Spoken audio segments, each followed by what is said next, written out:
सावित्री, हे बघ मी तुझ्यासाठी काय आणलंय. हे काय आहे ती? अगं असं काय करतेस? ही पुस्तके आहेत, या पुस्तकांचं वाचन कर. इश्श, आता या वयात कसं वाटल ते? हे बघ सावित्री, तू मला लग्नाच्या वेळेस वचन दिलं होतंस, आता नाही म्हणू नकोस. हे तुला करावंच लागेल. आजपासून तुझा अभ्यास सुरू. अहो, पण लोक काय म्हणतील? किती बदनामी होईल आपली.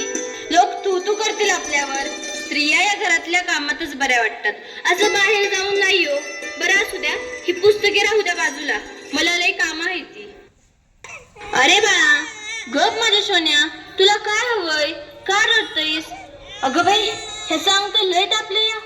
हे पण घरी नाहीत, आता मी काय करू? सावित्री, अगं ये सावित्री, किती रडतय तुझं बाळ?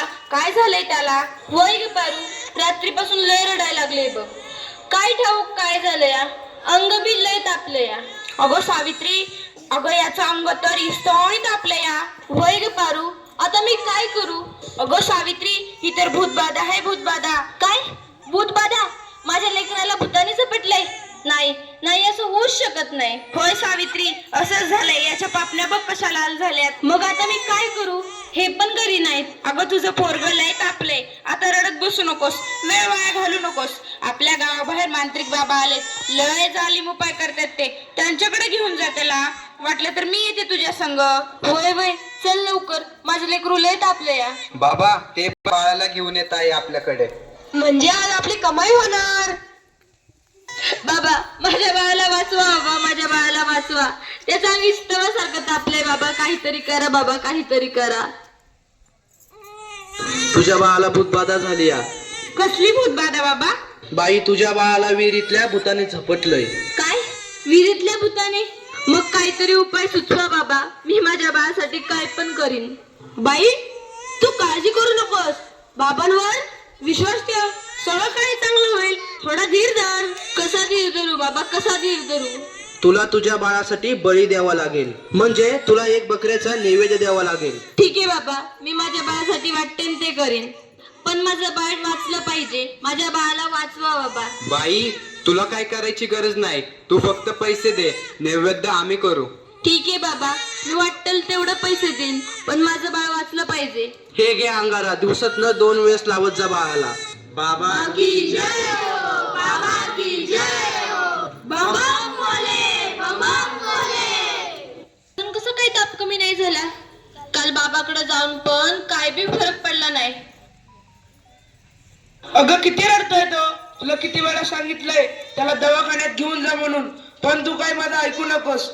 अहो ऐका ना, चिडू नका, जरा बघा ना हातात घेऊन. याचा ताप कायच कमी नाही झाला.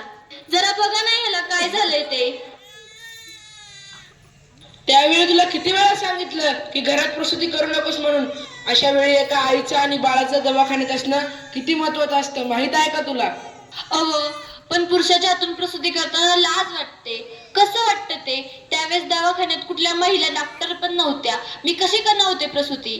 अगं याचं अंतर तव्यासारखं दापलंय, अशी कशी गाफील असतेस तू? अहो, मग काहीतरी करा ना. दादा, लवकर जाऊन वैद्यांना बोलव. काय करतेस तू? मी याला देवाचा अंगारा लावतीये. बस कर सावित्री, हा सर्व अंधविश्वास असतो. अहो, जरा विश्वास ठेवा. हे बघा, याचा ताप कमी होतोय, कपाळ पण अगदी थंड पडलं या. बघा ना जरा. उठ ना बाळा, उठ, डोळे उघड. हे बघ, तुझी मम्मी तुला बोलवतीये. उठ ना पिल्लू, आई तुला आवाज देते. उठ ना बाळा. काय झालं? अहो याला काय झालं? हा उठत का नाहीये आणि डोळे पण उघडत नाहीये. ए बाळा उठ ना, काय झालं? अहो काय झालं याला? हा सास गप्प गप्प काय? ए उठ ना बाळा, काय झालं तुला? अहो बघा ना जरा. आणि नाही राहणार मी अडाणी. मी शिकेन, मी नक्की शिकेन. कारण उद्या एखाद्या कुण्या आईला उपचाराच्या कमतरतेमुळे आपल्या बाळाला मुकावं लागणार नाही. मी शिकेन, मी नक्की शिकेन. शाबास सावित्री, शाबास. मला तुझ्याकडून हीच अपेक्षा होती.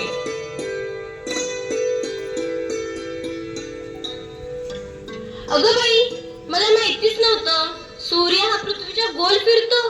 अगं, सूर्य पृथ्वीच्या गोल फिरत नाही, पृथ्वी सूर्याभोवती फिरते, समजलं? चल गावंढळ. तुम्ही मला सारखं गावंढळ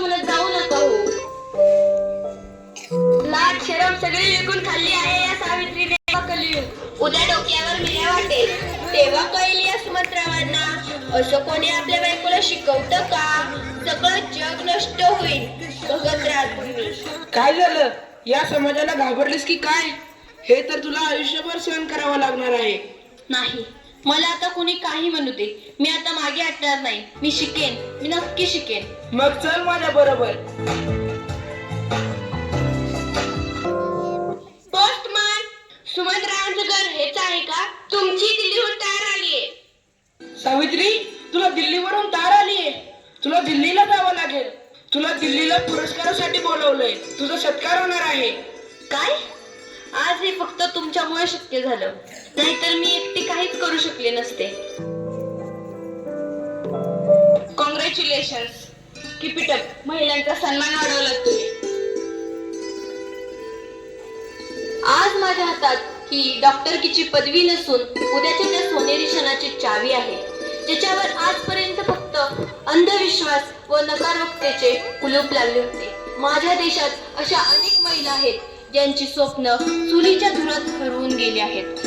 मला असं वाटतं ही स्वप्नांची पतंग खुल्या आकाशात उडावी आणि प्रत्येक घरात सुमंतराव असावे, कारण हे या पतंगाच्या दोऱ्याला कधीच कापू देऊ नये. हे करणं खूप अवघड तर आहेच, पण अशक्यही नाही. सावित्री, चुकलं माझं, मला माफ कर. मी तुला नाही ते बोलले. तू आज शिकून समाजाला धडा शिकवलास. आम्ही काय आडाणी त्या आडाणीच राहिलो. आता आम्ही पण शिकणार. खरं सावित्री, चुकलं आमचं, माफ करा आम्हाला.